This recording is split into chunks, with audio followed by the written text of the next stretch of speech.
I am Mason, 26 years old, and my parents drained my entire medical school fund. Every single penny I had saved for 7 years plus my inheritance, to pay for my brother's lavish $80,000 wedding. Before I tell you about the moment my aunt walked onto that stage and delivered the most brutal, satisfying justice I have ever witnessed, let me know where you are watching from in the comments. I want to see how far this story travels. It was a Tuesday morning, the kind of Tuesday that feels like the start of the rest of your life. The sun was cutting through the blinds of my small studio apartment in Chicago, hitting the stack of textbooks I'd already bought secondhand. I had the acceptance letter to Johns Hopkins framed on my desk. It wasn't just a piece of paper. It was my ticket out. It was the proof that the double shifts at the warehouse, the missed parties, and the years of wearing shoes until the soles wore through were worth it. I sat down with my coffee, my hands actually shaking a little bit from excitement. Today was the day I had to transfer the tuition deposit and proof of funds for the first year. I opened my laptop, cracked my knuckles, and logged into the bank portal. I had this ritual. Every month, I would log in just to look at the number. $82,462.45. It was a beautiful number. It was my shield. It was my future salary as a doctor sitting there, waiting for me. I typed in my password. The loading circle spun for a second, and then the dashboard popped up. I blinked. I wiped my screen with my sleeve. I thought maybe the Wi-Fi had glitched, or maybe the bank's CSS wasn't loading the font correctly. The balance read $12.45. My stomach dropped so hard I felt it in my knees. Couldn't breathe. It was a physical blow, like someone had swung a baseball bat into my gut. I refreshed the page. $12.45. I refreshed it again, hitting F5 so hard the key nearly popped off. $12.45. No, I whispered. My voice sounded tiny in the empty room. No, no, no. I clicked on transaction history with a trembling finger. There it was. 3 days ago. A single line item that destroyed my life. Withdrawal, in branch counter withdrawal. Minus $82,450.00. I grabbed my phone and dialed the bank. My heart was hammering against my ribs like a trapped bird. The automated voice seemed to take hours. Finally, a human came on the line. "There's a mistake," I said, my voice cracking. "I didn't make a withdrawal. Someone hacked me. You have to freeze it. It's over $80,000. The lady on the other end, calm and professional, tapped away for a moment. "Sir, I see the transaction here. It was done in person at the Oakbrook branch. Identification was provided. It was a cosigner withdrawal." "Cosigner?" I choked out. "I don't have a cosigner. The account is a joint custodial account established when you were 18, sir." "The other signer, a Mrs. Martha? Is that your mother?" The room spun. I remembered. When I was 18, just starting to save, my mom said she'd help me set up a high-yield savings account. I trusted her. She was my mother. I never took her name off because I never thought I'd need to protect my money from the woman who gave birth to me. "Who signed for it?" I asked, though I already knew. "Mrs. Martha and Mr. Robert signed for the withdrawal." I hung up. I didn't say thank you. I didn't say goodbye. I just dropped the phone on the desk. The silence in my apartment was deafening. They didn't just take money. They took my medical school acceptance. They took the last 7 years of my life.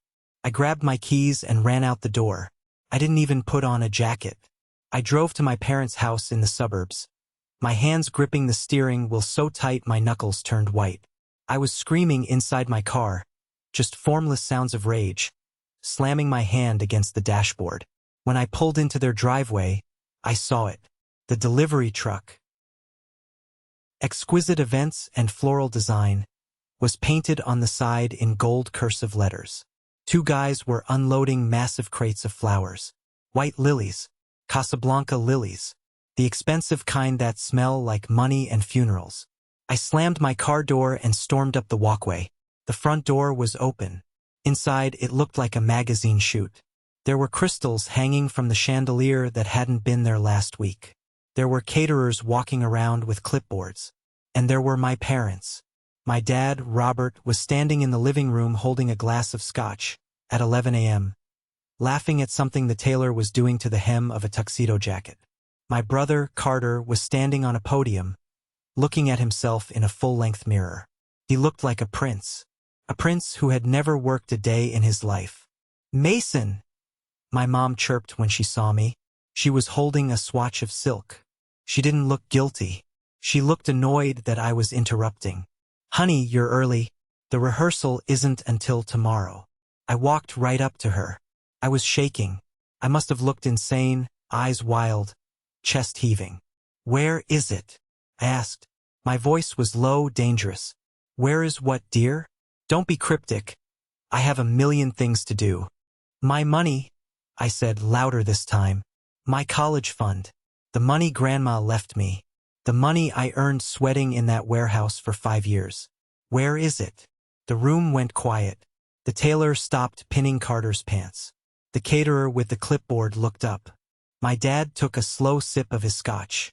He didn't even look at me. He looked at Carter's reflection. "Lower your voice, Mason. We have guests working here." "I don't care about your guests," I screamed. "You drained my account. $82,000. You left me with $12. That was for med school. That was my tuition." Carter turned around on the podium. He gave me that smirk, that infuriating golden child smirk that he'd been using since we were 5 years old. "Relax, bro. It's for the wedding. You know how expensive Sophia's family tastes are. We couldn't look like paupers." "You stole my tuition. For a party?" I stared at him, unable to process the level of selfishness. "For flowers and booze? It's not just a party, Mason," my mom said, stepping between us, smoothing down her dress. "It's your brother's big day. It's a networking opportunity. You know Sophia's father is a big deal in real estate. We have to make a good impression. We're investing in the family's future." "Invest in the family?" I laughed, a dry, hysterical sound. "You stole my future. I have to pay the deposit tomorrow. If I don't pay, I lose my spot at Hopkins. Do you understand? I lose everything." My dad finally turned to me. His face was red, but not from shame. From anger that I was making a scene. "Stop being so dramatic. You can defer a year. Work a little more. Carter needs this now. The wedding is in 2 days. What did you want us to do? Cancel the ice sculpture? Tell Sophia's parents we can't afford the vintage wine?" "Yes," I yelled. "Yes, that's exactly what you do if you can't afford it. You don't steal from your son."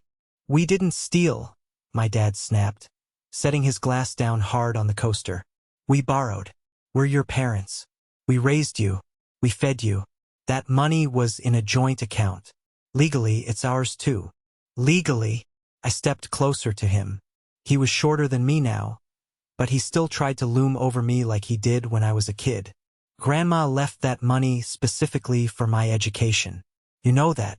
You know she did." "Grandma is dead," Carter said from the podium. He checked his cufflinks. "She would have wanted me to have a perfect wedding. She loved me. That broke me. Grandma loved Carter, sure, but she knew he was spoiled. She knew I was the one who sat with her during chemo. She knew I was the one who wanted to be a doctor because of her." "I'm calling the police," I said. "This is theft." My mom let out a sharp laugh. "Don't be ridiculous. It's a civil matter, Mason. And do you really want to arrest your own parents 2 days before your brother's wedding? Think about how that would look.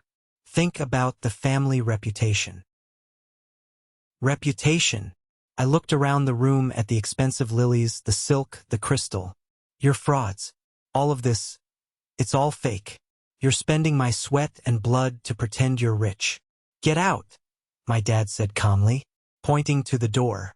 "If you're going to bring this negative energy, you're not welcome here. Go cool off. We'll discuss a payment plan for you. Eventually. Maybe after the honeymoon." Payment plan? I felt tears pricking my eyes. Tears of absolute frustration. "You spent it all?" "Most of it," Carter shrugged. "Quality costs money, Maze. You should be happy for me. I'm marrying Sophia." I looked at them, My mother, fussing over the flower arrangement. My father, refilling his scotch. My brother, admiring his reflection. They didn't care. They literally did not care that they had just murdered my dream. Okay, I said. My voice wasn't screaming anymore. It was cold. Okay, you want your perfect wedding? You want to show off? I turned and walked to the door. I stopped and looked back at them one last time. Enjoy the flowers, I said. I really hope they're worth it. I walked out past the delivery truck. I sat in my car and just screamed until my throat was raw.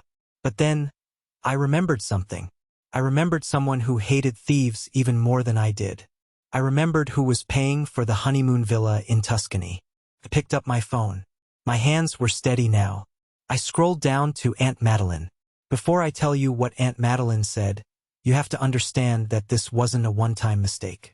This wasn't my parents having a lapse in judgment. This was the climax of a lifetime of betrayal. Growing up, the dynamic was always clear.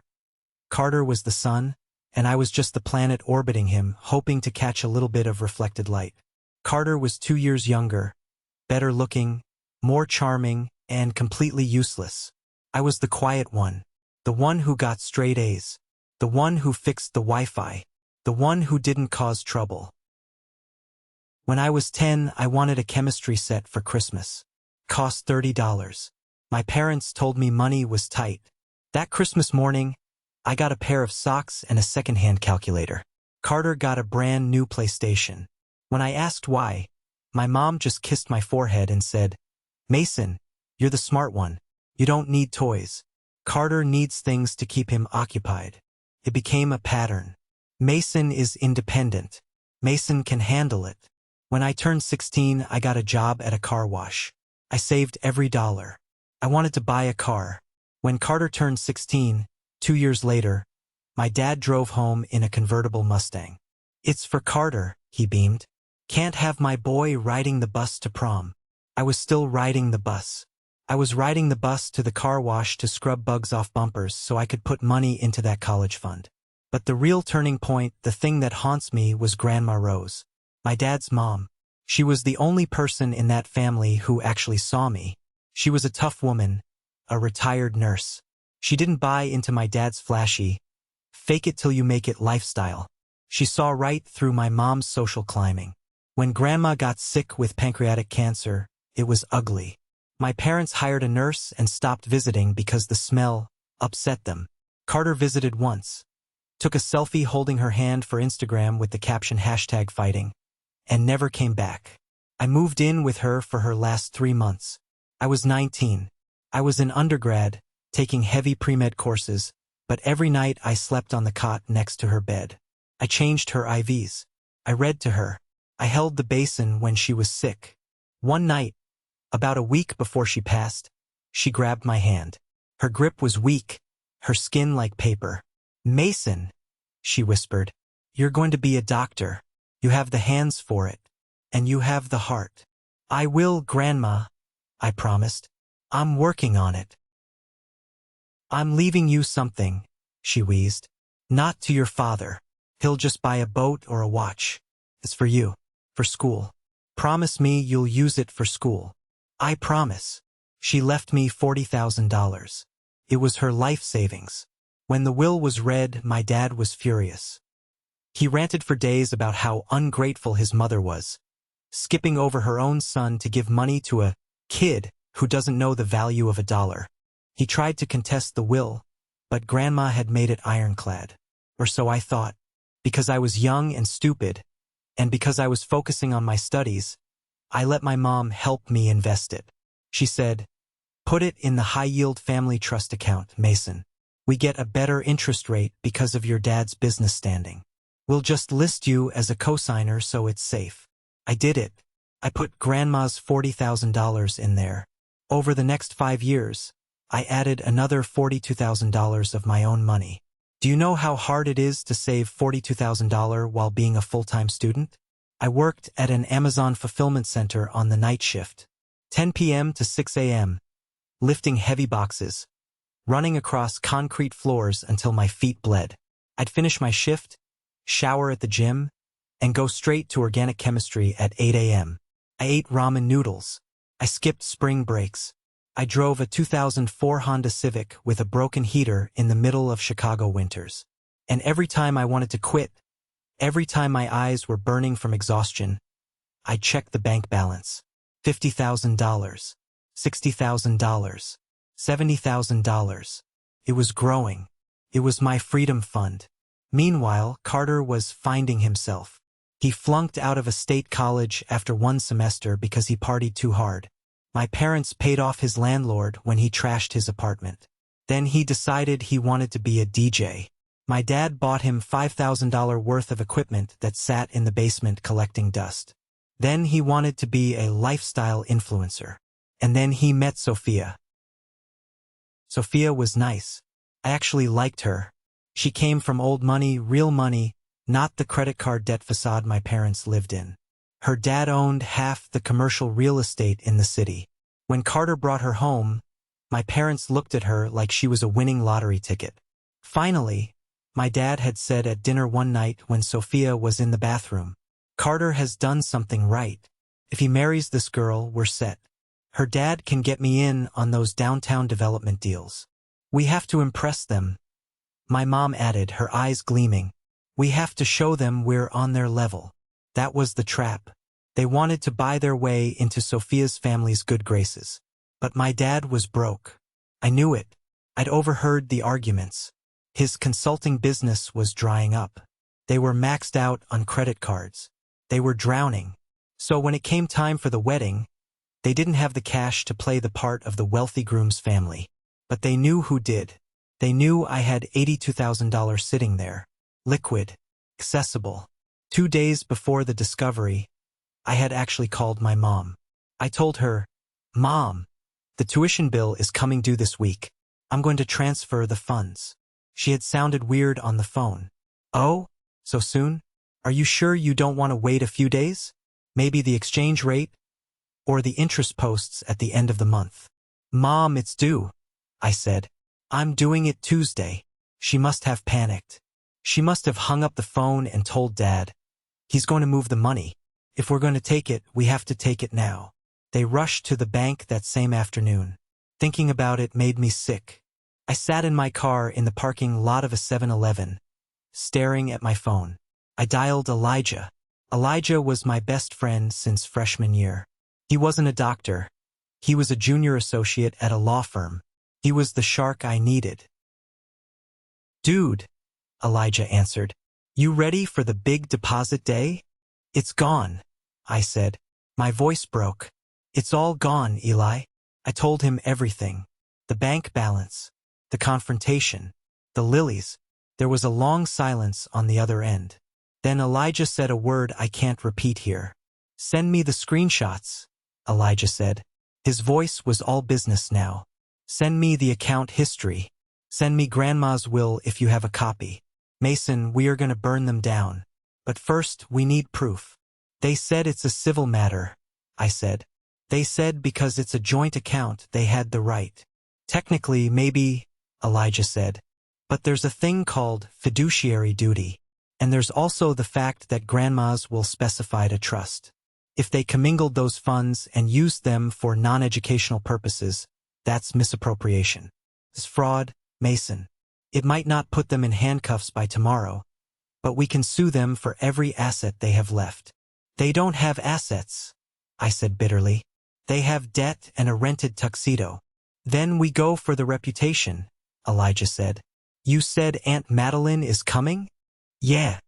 Madeline. The one who owns the real estate firm in New York." "Yeah. Call her," Elijah said. "Now. She's the only one your dad is afraid of." I looked at the phone again. Aunt Madeline. My dad's older sister. The matriarch. She was everything my dad pretended to be. She was self-made, incredibly wealthy, and terrifyingly sharp. She had cut my dad off financially 10 years ago when he blew a loan she gave him on a sports car instead of his business. She hated thieves. She hated liars. And she loved Grandma Rose. I hit the call button. "Hello." Her voice was crisp, commanding. I could hear the background noise of an airport lounge. Aunt Madeline, I said. It's Mason. Mason. Her tone softened instantly. I'm just boarding for Chicago. Looking forward to seeing you, darling. Are you ready to be a doctor? Couldn't help it. I started crying.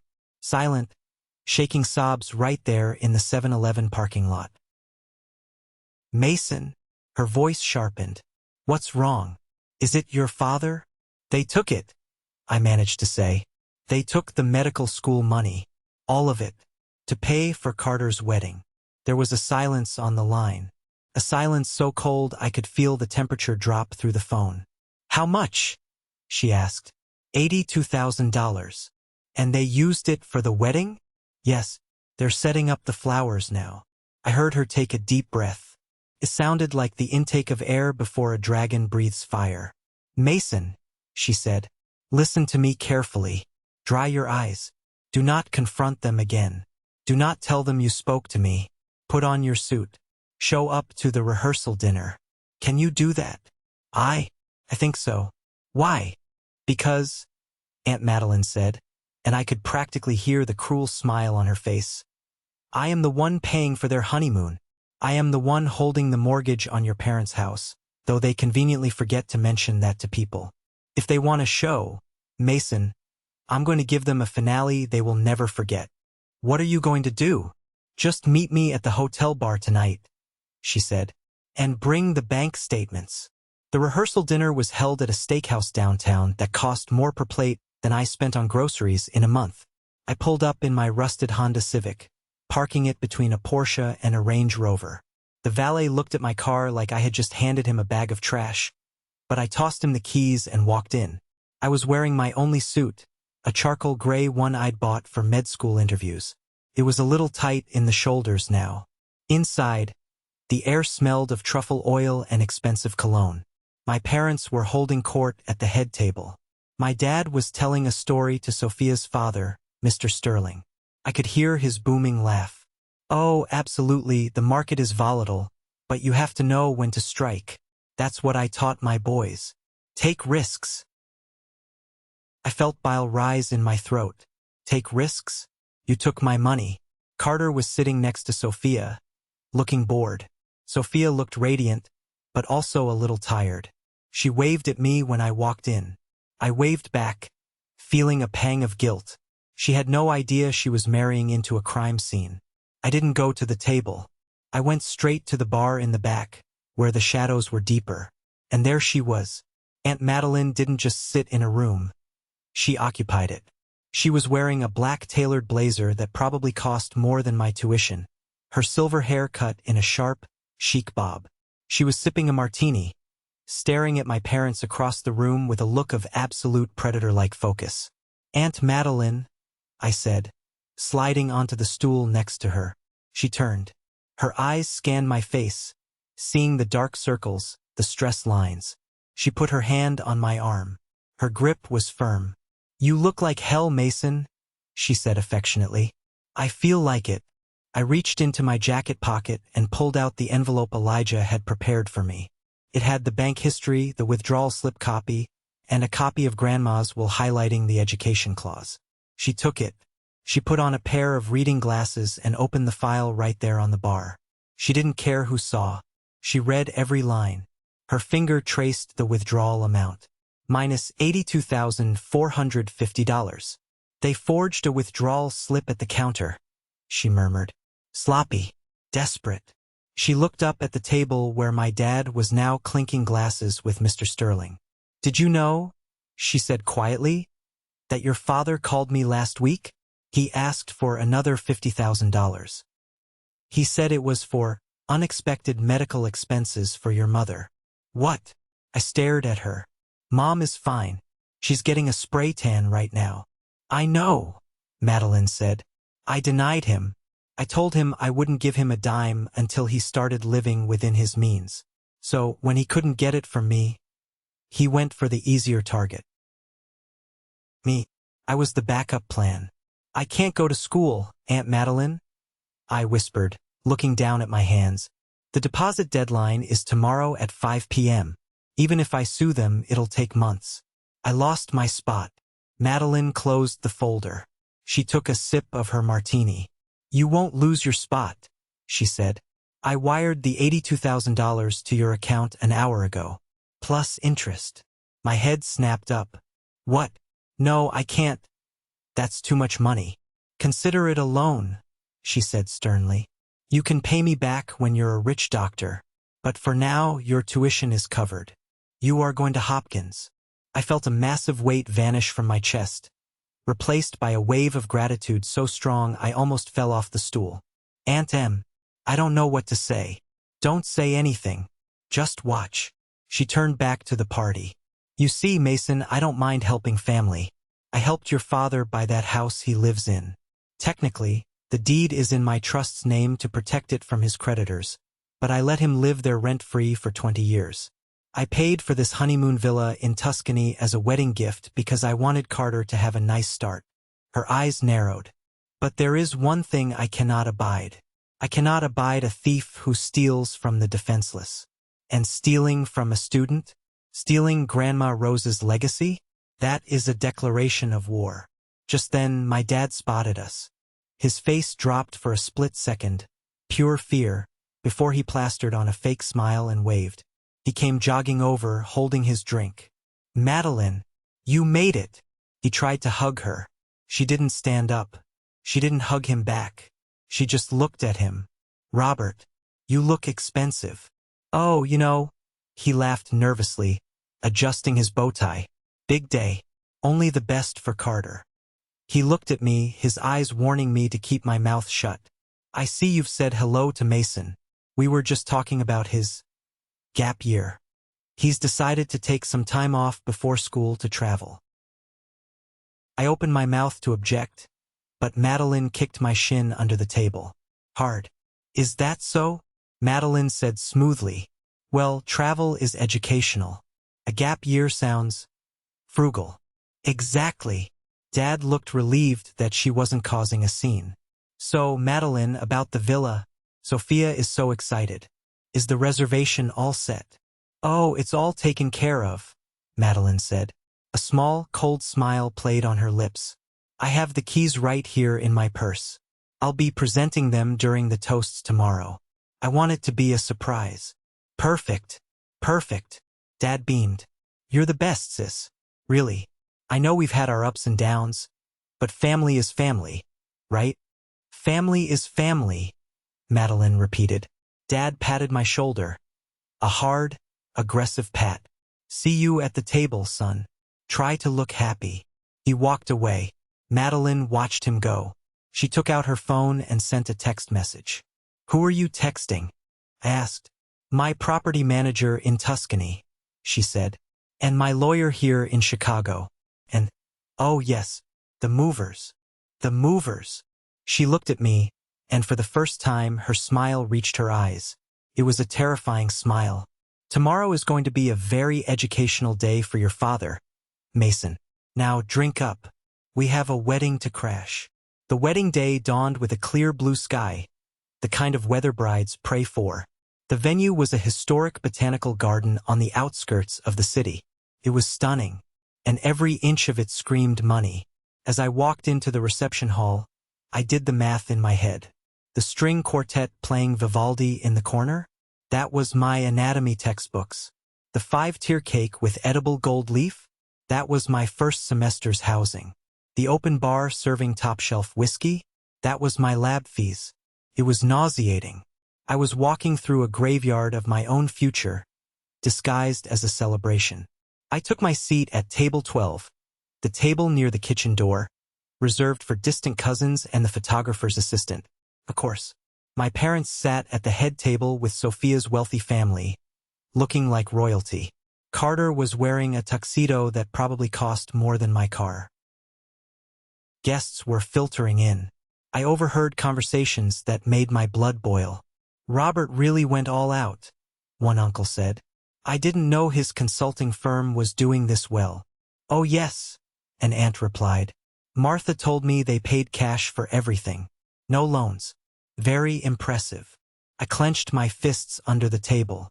They paid with my cash. Then Aunt Madeline arrived. She didn't enter quietly. She made an entrance.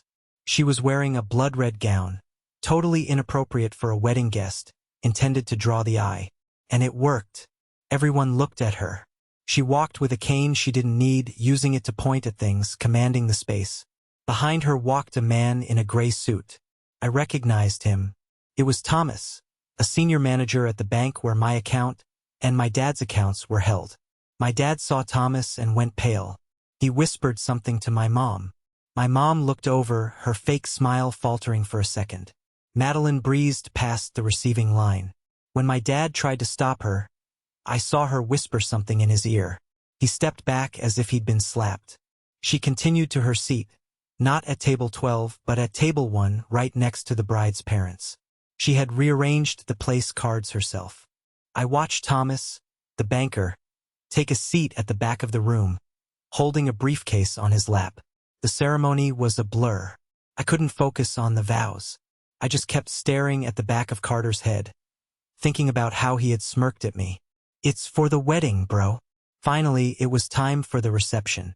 The dinner was served, filet mignon and lobster tail. Surf and turf. I looked at the lobster on my plate. $80 a plate, easily. I cut into it, imagining it was my father's credit score. Then the DJ tapped the microphone. "Ladies and gentlemen, if I could have your attention. It's time for the toasts." First was Sophia's dad. He gave a nice, boring speech about welcoming Carter to the family. He mentioned how happy he was that his daughter found a family with strong values. I snorted into my water glass. Then it was Carter's best friend, Braden, who told a drunken story about a fraternity prank. Then, the DJ announced, "And now, a special word from the groom's father, Robert." My dad took the mic. He was sweating. He looked nervous. He kept glancing at Aunt Madeline, who was sitting perfectly still, staring at him. "Thank you, everyone," Dad said, his voice booming a little too loud. "What a night. What a night. Martha and I are just so proud to be able to give Carter and Sophia the wedding of their dreams. We've always believed that you invest in your children." He paused for applause. People clapped. I felt sick. We wanted tonight to be perfect, because family is everything. And speaking of family, I believe my sister, Madeline, has a special presentation to make. Dad was trying to get ahead of it. He wanted to force her to give the gift publicly, thinking she wouldn't dare cause a scene in front of 200 people. He thought the social pressure would save him. "Madeline," Dad gestured to her. "Come on up. I know you have something special for the happy couple."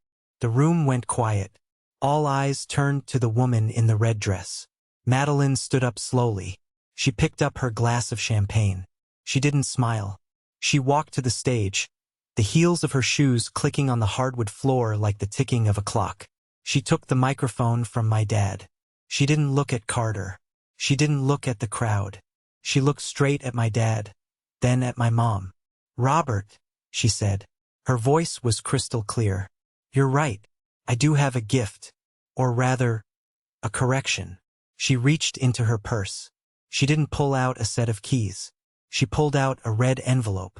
I leaned forward. My heart was pounding so hard I could hear it in my ears. This was it. The silence in the room was absolute. You could hear the ice melting in the glasses. Madeline held the microphone with one hand and the red envelope with the other. She turned to the crowd, her expression shifting from cold to mock apologetic. "I had prepared a lovely speech," Madeline began, her voice smooth as silk. "I was going to present Carter and Sophia with the keys to my villa in Tuscany for a month-long honeymoon. All expenses paid. A value of about $20,000. A gasp went through the room. Sophia covered her mouth, her eyes wide with excitement. Carter pumped his fist, mouthing yes to his friends. My dad let out a breath he had been holding, his shoulders sagging in relief. He thought he had won. He thought the bribe had worked. "However," Madeline continued, her tone dropping an octave, becoming sharp as a razor, "I believe in balance. I believe in accounting. And this morning, I was reviewing the ledgers of this family." She turned to face my parents. The predator was out of the cage. I discovered a very interesting transaction, she said, pacing slowly across the stage. 3 days ago, a withdrawal was made from a joint account, specifically, the education fund belonging to my nephew, Mason. She pointed at me. A spotlight from the DJ rig swung over and hit me, blinding me for a second. Everyone turned to look at table 12. Mason worked for 5 years in a warehouse to save that money, Madeline said, her voice rising with righteous anger. He ate ramen. He drove a broken car. He saved every penny to go to medical school. And that fund also contained the inheritance left to him by my mother, Rose. Money she specifically earmarked for his tuition. She paused. My dad was stepping forward, reaching for the mic. Madeline, stop. This isn't the place. Sit down, Robert. Madeline barked. The sound was so loud, so authoritative, that my dad actually sat back down on the steps of the stage like a scolded child. You stole it, Madeline announced to the room. You stole $82,450.45 from your own son to pay for. She gestured vaguely at the flowers. This, for shrimp cocktails and imported lilies. You drained his future to pay for your vanity. The murmurs started. A wave of shock rippled through the guests. Sophia looked confused, looking from Madeline to Carter. Carter, what is she talking about? Carter was pale. She's drunk, babe. Don't listen to her. I am perfectly sober, Madeline said. And to prove it, I brought my banker, Mr. Thomas. Thomas, wave. Thomas, in the back, raised his hand and the briefcase.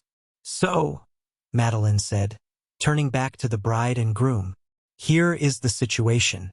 Since your parents decided to use Mason's tuition money to pay for this party, I have decided to reallocate my assets to correct the imbalance. She ripped the red envelope in half. There will be no villa, she said. The reservation is cancelled. The flight tickets are voided. I will not subsidize a luxury vacation for people who live on stolen money. No, Carter yelled, standing up. You can't do that. It's my wedding gift. I can do whatever I want with my property, Madeline snapped. But I'm not done. She turned back to my parents. My mom was sobbing now, mascara running down her face. Robert, Martha, Madeline said, her voice dangerously low. You like to tell people how successful you are. You like to tell people you own that beautiful colonial house on Oak Street. But we both know the truth, don't we? My dad was shaking his head violently. Madeline, please, don't. That house belongs to the Madeline Trust, she told the crowd. I bought it 20 years ago when Robert went bankrupt the first time. I let them live there for free, because they are family. But the lease agreement has a clause, a moral turpitude clause. Stealing from a family member? That violates the lease. She dropped the torn envelope on the floor. I am evicting you, she said. You have 30 days to vacate the premises. I'm selling the house. The proceeds will go into a new trust for Mason, to ensure he finishes medical school without worrying about a single bill ever again. You can't do this, my mom screamed, standing up and knocking over her wine glass.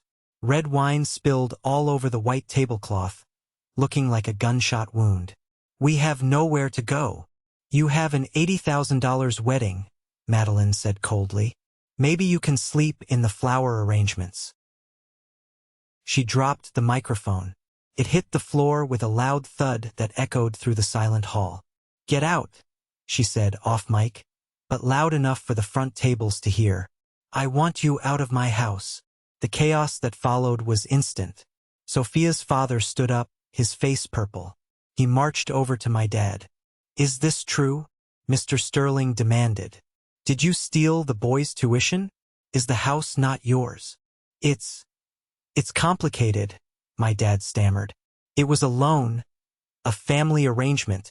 You told me you had assets, Mr. Sterling yelled. You showed me financials to get me to co-sign on that commercial loan last week. Oh wow, another twist. My dad had used the fake image of wealth to trick Sophia's dad into a business deal too. You're a fraud, Mr. Sterling spat. He turned to his wife. Get Sophia. We're leaving. Daddy, wait. Sophia was crying, looking at Carter. Carter was sitting with his head in his hands. Madeline walked off the stage. The crowd parted for her like the Red Sea. She walked straight to table 12. Come on, Mason, she said, her voice calm again. I'm hungry, and this food tastes like theft. Let's go get a burger. I stood up. My legs felt weak, but my head was high. I looked at my brother one last time. He wasn't the golden child anymore. He was just a guy in a rented suit, watching his wife's family pack up to leave his own wedding. I followed Aunt Madeline out the door. We sat in a 24-hour diner about 5 miles from the venue. The contrast was hilarious. Aunt Madeline in her $5,000 red gown, me in my cheap suit, eating greasy cheeseburgers under fluorescent lights. Did you really evict them? I asked, dipping a fry in ketchup.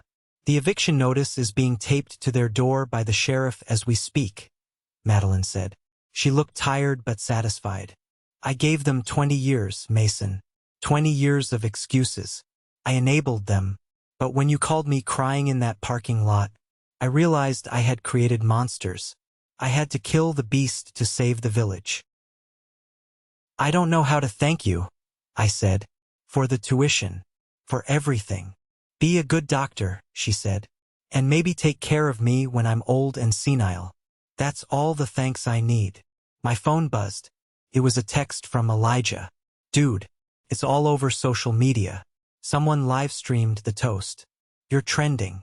I didn't care about trending. I cared about justice. We found out later what happened after we left. Sophia didn't leave immediately.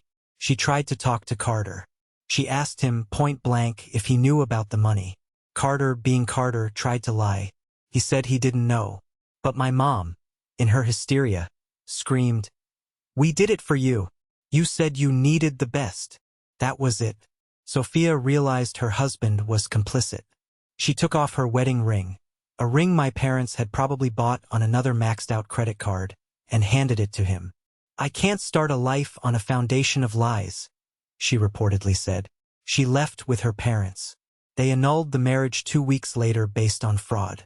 Sophia's dad pulled his funding from my dad's business deal. Without that capital and with the eviction, my parents' house of cards collapsed instantly. They filed for Chapter 7 bankruptcy a month later. They had to move into a 2-bedroom apartment in a bad part of town. Carter moved in with them because he had no job and no wife. I heard he's working at a rental car counter now, trying to pay off the debt from the honeymoon cancellation fees, because Aunt Madeline made sure those fees went to his name, not hers. As for me, I paid the deposit. I started Hopkins that fall. It was hard, the hardest thing I've ever done. But every time I walked into the anatomy lab, every time I put on my white coat, I thought about Grandma Rose. And I thought about Aunt Madeline standing on that stage in her red dress. I didn't speak to my parents for 3 years. Last Christmas, my mom sent me a card. No money, just a card. It said, "We're proud of you." I threw it in the trash. I'm a resident now. I work long hours. I'm tired all the time. But it's a good tired. It's an honest tired. And every month I send a check to Aunt Madeline. She tears it up every time, but I keep sending it. Because unlike my family, I pay my debts. The days following the wedding felt less like a celebration of justice and more like the quiet, eerie calm after a tornado has ripped through a town. You walk out of the shelter, look around, and realize the landscape you've known your entire life has been wiped clean. For the first week, I stayed on Elijah's couch.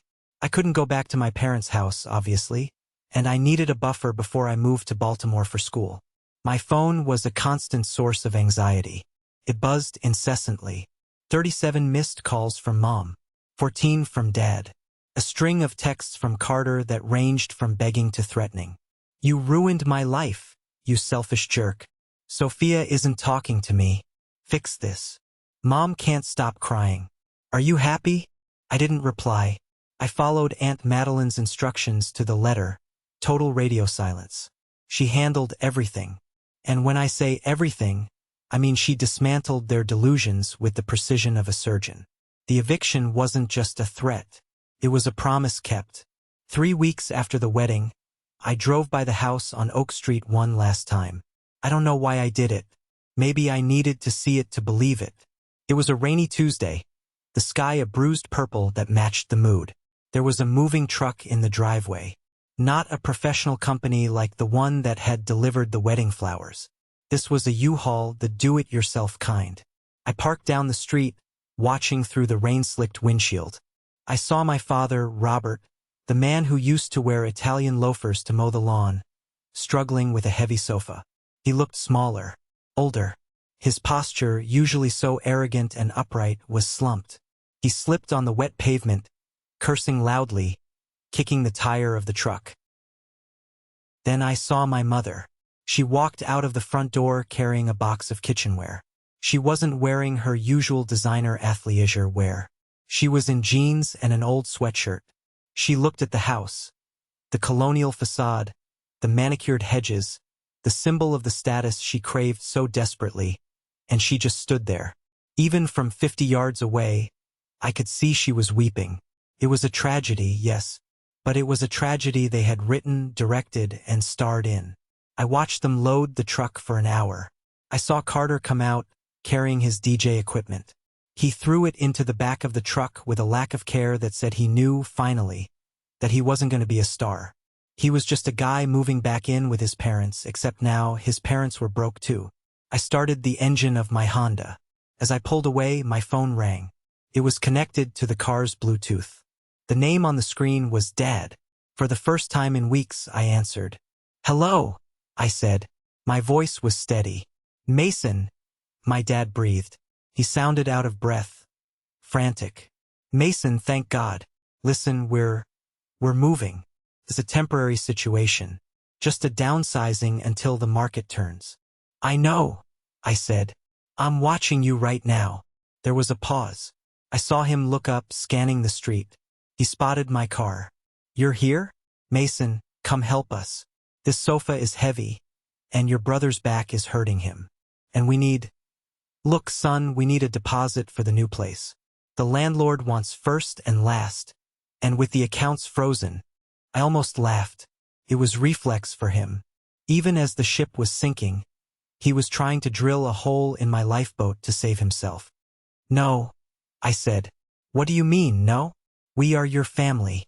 We are on the street. Mason, Madeline has lost her mind. She's evicting her own brother. You have to talk to her. She listens to you. Tell her to give us a grace period. Tell her to unlock the accounts." "She didn't freeze the accounts, Dad," I said, watching him wave his arm frantically in the rain. "The bank did, because you committed fraud. You forged a signature." "It was a misunderstanding," he yelled, his voice cracking. "I was going to pay it back. I just needed time. Sophia's dad was going to invest. You were going to pay it back with money you conned out of someone else," I said. "It never ends, does it? It's just a shell game with you. Round and round." "Mason, please." His voice dropped to a whimper. It was the first time in my life I had heard my father beg. "I have $500 to my name. That's it. Carter has nothing. Your mother is... She's not handling this well. We have nowhere to go but that Roach Motel on 5th. Please, just a few thousand. You have the trust money now. Madeline gave you the money." I looked at the checkbook sitting on my passenger seat. Aunt Madeline had set up a new account for me, separate from everyone. It had enough for my tuition, my rent, and my food for the next 4 years. "That money is for medical school," I said. "Grandma Rose left it for me. Madeline restored it for me. It's not for you. It never was. You selfish, ungrateful little..." I hung up. I blocked the number. I put the car in drive and didn't look back. The transition to Johns Hopkins was a culture shock. I went from sleeping on a friend's couch and working night shifts at a warehouse to walking the halls of one of the most prestigious medical institutions in the world. Aunt Madeline didn't just give me the money. She gave me dignity. She rented me a small, clean one-bedroom apartment near the campus. It wasn't luxurious, but it had a desk, a quiet window, and a lock on the door that only I had the key to. The first month was brutal. Not because of the academics. I had been studying for this my whole life, but because of the imposter syndrome. I sat in lecture halls surrounded by kids who came from dynasties of doctors. Kids who had spent their summers shadowing surgeons in Switzerland while I was packing boxes at Amazon. They talked about their ski trips and their parents' beach houses. I felt like a fraud. I felt like the guy who had $12 in his bank account was the real me, and this medical student version was just a costume. One night, late in October, I was in the anatomy lab. It was 2 a.m. The air smelled of formaldehyde and preservative chemicals. I was struggling to identify a nerve pathway in the brachial plexus. My hands were shaking. I was tired, lonely, and the voice in my head sounded a lot like my father. "You're not special. You're just a worker bee. You don't belong here." My phone buzzed. A text from Aunt Madeline. "Thinking of you. Hope you're eating vegetables and not just instant noodles. Remember, you earned your seat at the table." The rest of them just had someone pull the chair out for them. I stared at the text. She knew. Somehow she always knew. I took a deep breath, steadied my hand, and went back to the cadaver. I found the nerve. I traced it perfectly. And in that quiet lab, surrounded by the dead, I finally felt alive. Meanwhile, back in Chicago, the dismantling of my family continued. Elijah kept me updated, acting as my legal filter so I didn't have to deal with the direct toxicity. Sophia's family didn't just walk away. They went scorched earth.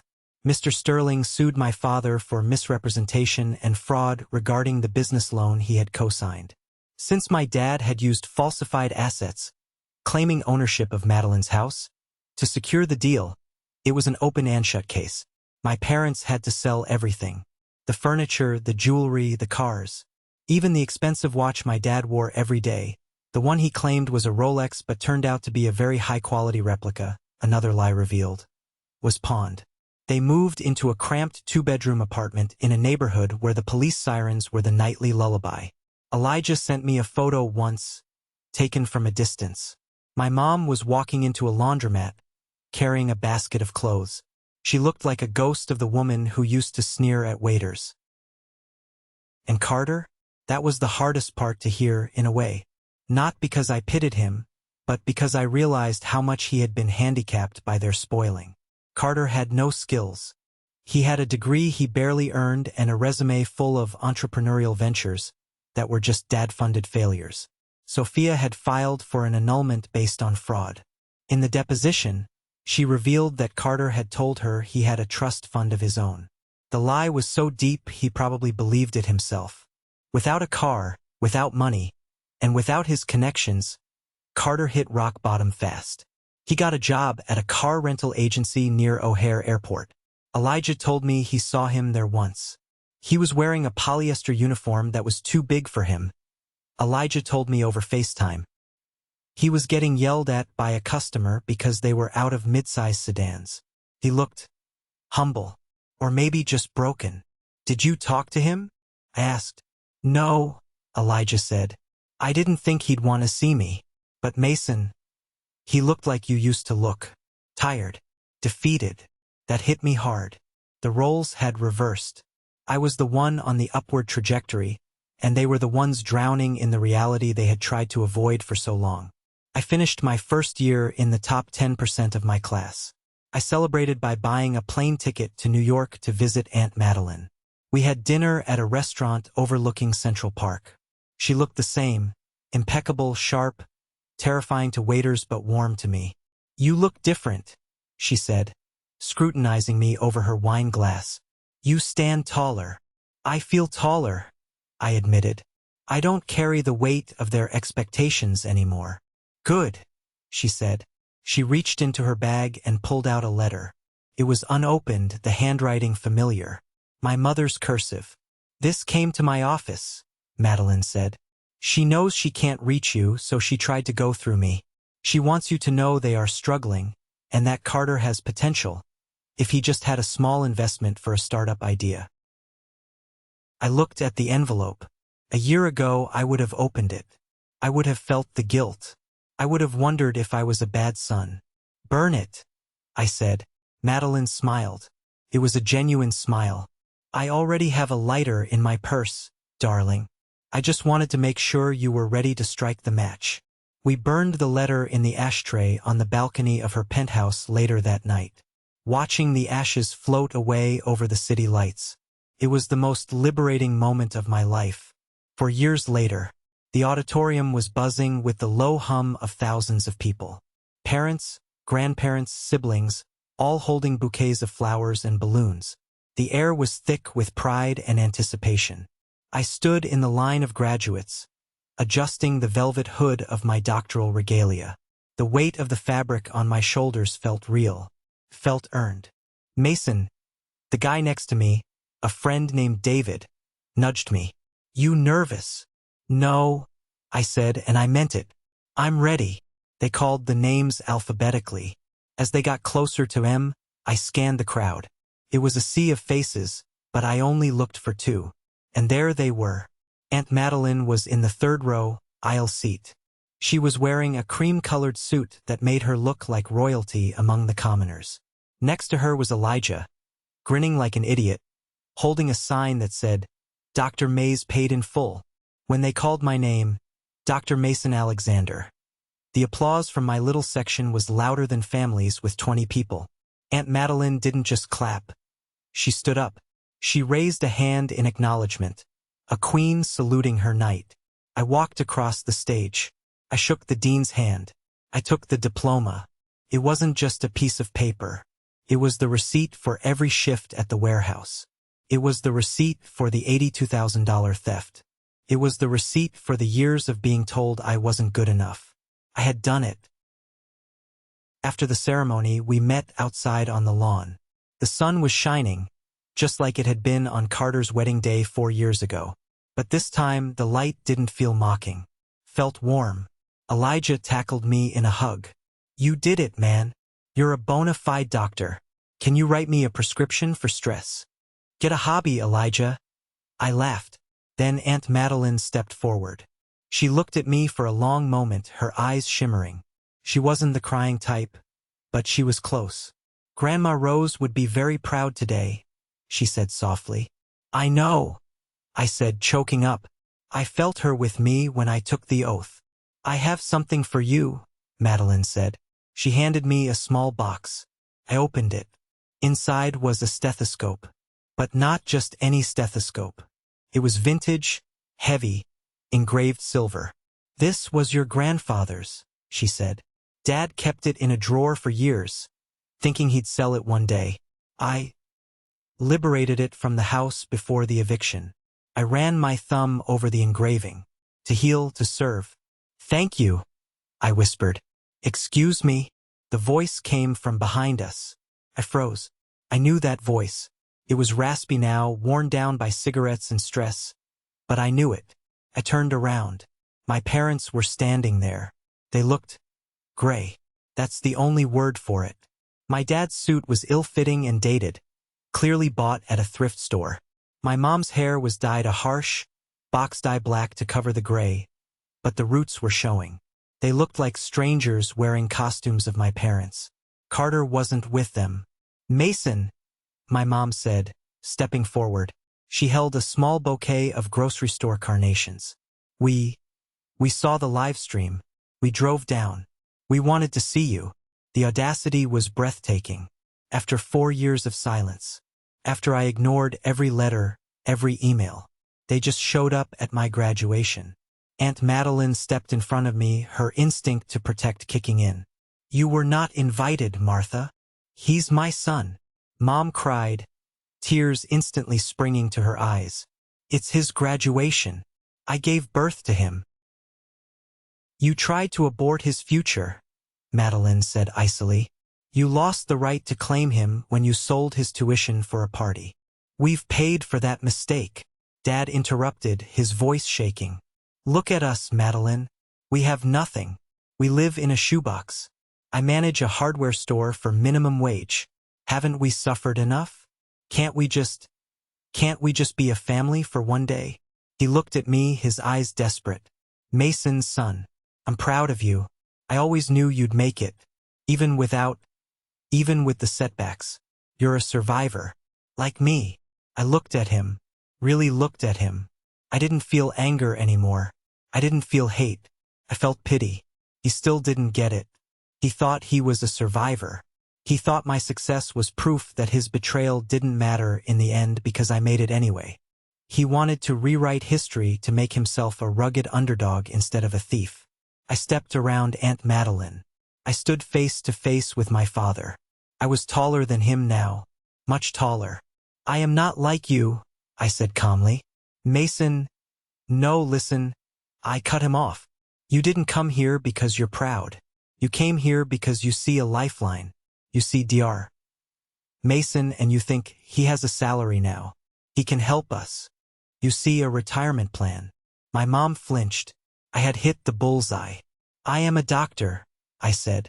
My job is to heal people. But to heal a wound, sometimes you have to cut away the dead tissue. You have to remove the rot so the healthy part can survive. I gestured to Elijah and Madeline. This is my family, I said. These are the people who watered the soil when you were trying to burn the garden. You are just biology. You are just the past. Don't say that, Mom sobbed. Please, Mason. We love you. If you loved me, I said, you would have respected me enough to stay away today. You would have let me have this moment without making it about your redemption. I took the flowers from her hand. Carnations. Cheap, wilting carnations. Carter isn't here, is he? I asked. He couldn't get time off work, Dad mumbled. Or maybe he has enough shame to stay away, I said. You should learn from him. I handed the flowers back to my mother. Goodbye, Robert. Goodbye, Martha. Don't come here again. If you do, Elijah will file for a restraining order. I turned my back on them. It was the hardest thing I've ever done, and the easiest. Behind me, I heard my mother wailing, a low, keen sound, but I didn't turn around. Let's go get dinner, I said to Madeline and Elijah. I'm buying. Madeline hooked her arm through mine. Not today, Doctor. Today, the champagne is on me. We walked away, leaving them on the lawn, leaving them in the shadow of the university they tried to keep me out of.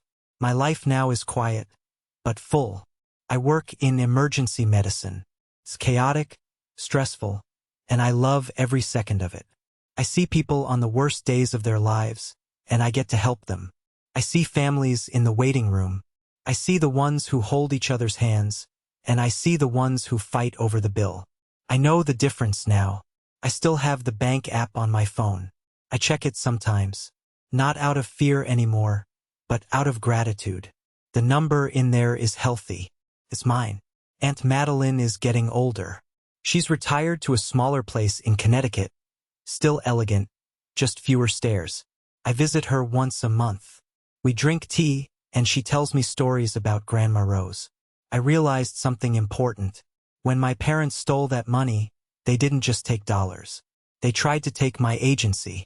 They tried to rewrite my story to make me a supporting character in Carter's life. But the pen is in my hand now. I never got that $82,000 back from them. They didn't have it to give. But what I got in return was worth so much more. I got the truth. I got a spine of steel. And I got the knowledge that no matter how much they take, they can never take away who I am. They bought a wedding with my money. The wedding lasted 6 hours. I bought a future with my resilience. That lasts forever. If you take anything away from my story, I hope it's this: biology is not destiny, and blood is not a binding contract for abuse. Many of us are taught that family comes first no matter what. We are taught to endure toxicity, theft, and disrespect because they are your parents. But that is a lie that keeps victims trapped. True family is built on mutual respect, trust, and support. When those things are broken repeatedly, you have every right to walk away. You have every right to build a logical family of friends and mentors who actually cherish you. Also, on a practical note, financial independence is your shield. Never, ever let anyone else have unchecked control over your livelihood, no matter how much you trust them. Verify your accounts. Know your rights. Money isn't just currency. It's your freedom to say no to bad situations. I want to hear from you. Have you ever had to cut off a toxic family member to save yourself? Was it the hardest thing you ever did, or the best? Please comment good below if you agree that Mason did the right thing by walking away, or share your own story of finding your logical family. Your interaction helps this story reach others who might need the courage to stand up for themselves. Thank you for listening, and remember, you are the author of your own life. Don't let anyone else hold the pen.